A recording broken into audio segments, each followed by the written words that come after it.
ini adalah bernama Ta'limul Muta'allim.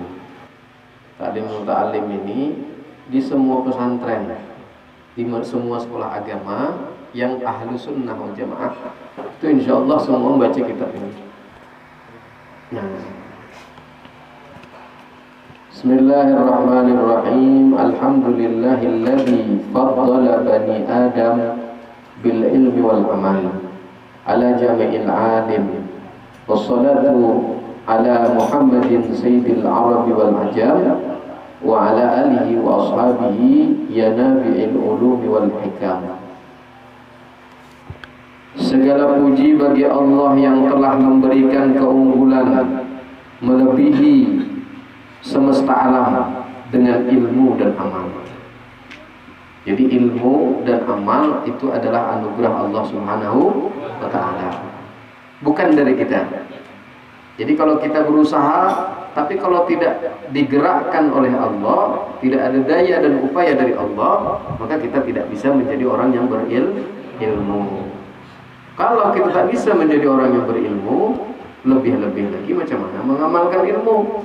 Ya, karena tidak ada ilmu. Jadi semuanya adalah atas daya dan upaya Allah Subhanahu wa ta'ala. Maka pengarang di sini memuji, mengawali pembukaan kitab ini dengan memuji Allah Subhanahu wa ta'ala yang mengkaruniakan kita itu ilmu dan amal.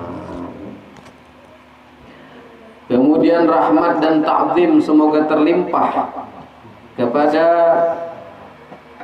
Nabi besar Muhammad sallallahu alaihi wasallam sebagai penghulu bangsa Arab dan bangsa-bangsa di dunia.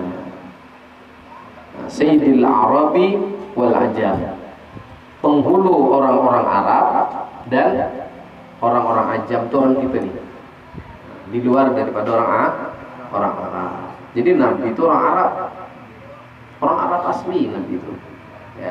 Kalau menghina orang Arab sama saja menghina Nabi.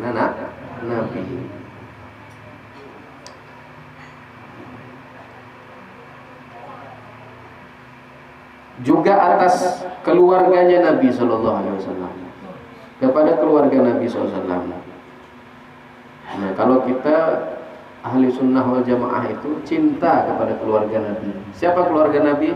Ahlul baitin Nabi siapa?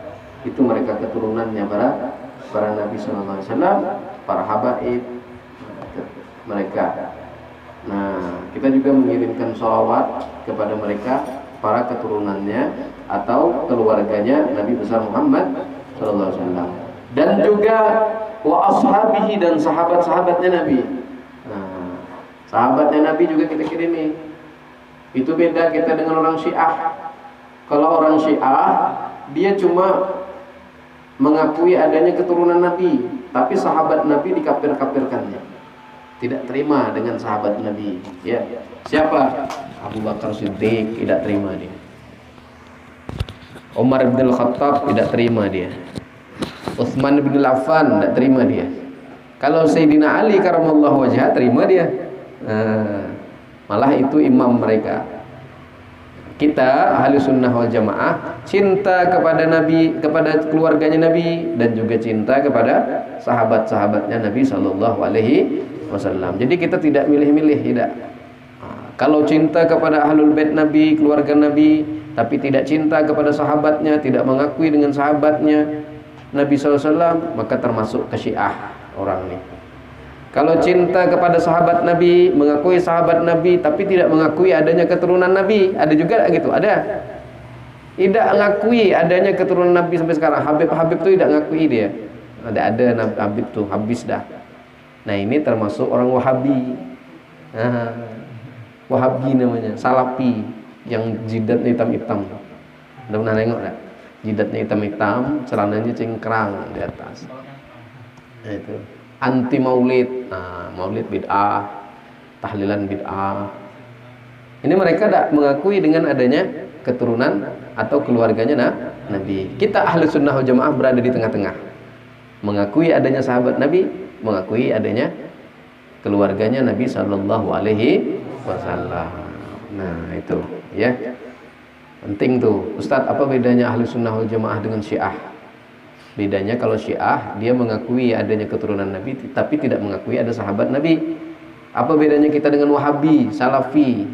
Kalau Salafi, dia mengakui adanya sahabat Nabi tapi tidak mengakui adanya keturunan Nabi sallallahu alaihi wasallam. Di situ bedanya. Jadi gampang bedakan. Mereka para sahabat dan mereka para keluarga Nabi itu menjadi sumber ilmu pengetahuan dan ilmu hikmah. Nih mereka nih para sahabat Nabi banyak yang meneruskan ilmunya Rasulullah SAW, mewarisi ilmunya Rasulullah SAW. Dan begitu juga keluarganya Nabi, para ahlul baitin Nabi. Siapa? Para habaib. Habib ada yang alim juga, ada yang biasa-biasa saja. Bagi Habib yang alim, nah itu mereka mewarisi ilmunya Nabi sekaligus darahnya Rasulullah Sallallahu Alaihi Wasallam. Nah, begitu ya. Nah itu mukaddimah pertama. Kemudian latar belakang penyusun buku. Apa ini latar belakang, tujuannya? Apa sebabnya? Falamma ra'aitu katsiran min tullabil ilmi fi zamanina yajiduna ilal ilmi wa la yasiluna aw min manafihi wa thamaratihi wa hiya al-amalu bihi wan nashru yuhramun. Salah satu yang menyebabkan atau latar belakang disusunnya kitab Ta'limul Muta'allim ini adalah apa? Setelah kata pengarang tadi, saya mengamati banyak para pencari ilmu itu, para pelajar itu, para penuntut ilmu itu, banyak kata pengarang kitab ini ya. Pada generasi beliau, zaman beliau itu ternyata mereka banyak mendapatkan ilmu tetapi tidak mendapatkan atau mencapai manfaat dan buah daripada ilmu tadi, yaitu pengamalannya. Banyak orang yang berilmu, banyak ada kita nengok orang berilmu, banyak nengok orang berilmu, tapi sedikit orang yang mendapatkan manfaat ilmu. Bagaimana mendapatkan manfaat ilmu? Di antaranya adalah mampu mengamalkan ilmu. Banyak orang punya ilmu, tapi sedikit yang mendapatkan manfaat. Manfaat itu kalau kita dapat ilmu, kita amalkan, bisa kita amalkan. Nah, itu manfaat namanya. Baik mengamalkannya tuh untuk manfaat diri kita pribadi, lebih-lebih kepada orang lain. Kita dapat ilmu, kita amalkan, kemudian kita suruh juga orang lain mengamalkan. Nah, ini luar biasa manfaatnya. Nah, itu maksudnya, ya. Apalagi buahnya, yaitu pengamalan dan penyebarannya. Mengamalkan dan menyebarkannya. Tapi yang banyak punya ilmu banyak, mendapatkan manfaat ilmu sangat sedikit, apalagi yang menyebarkannya.